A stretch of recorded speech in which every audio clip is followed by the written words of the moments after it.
Alors, une otite est une inflammation de l'oreille. Les chiens ont 2 oreilles, donc ils peuvent tout à fait avoir des otites, ce n'est pas réservé qu'aux humains. Pour bien comprendre ce qu'est une inflammation de l'oreille, il faut comprendre comment se forme l'oreille du chien. On va avoir 3 parties. La première partie, c'est une partie externe qui va se composer du pavillon auriculaire, donc ce que vous voyez, le bout qui dépasse, et d'un conduit que vous ne voyez pas, mais que votre vétérinaire peut voir grâce à un examen otoscopique qui consiste en un tuyau en 2 parties, une partie verticale et une partie horizontale.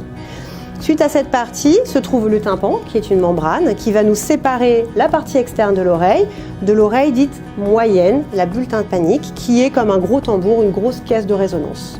Et enfin, la 3e partie de l'oreille du chien va se composer de l'oreille interne, juste ici, à la base du crâne. Du coup, quand votre chien a une otite, il va avoir une inflammation de cette oreille.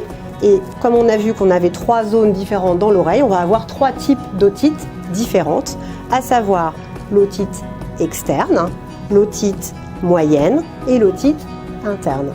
On va voir alors une inflammation, c'est-à-dire une oreille qui va être rouge, gonflée. Parfois, cette inflammation qu'on voit là sur le schéma, le rouge, va être tellement important que ça va nous obstruer, ça va nous fermer le conduit auditif et ça génère une grande douleur chez votre animal.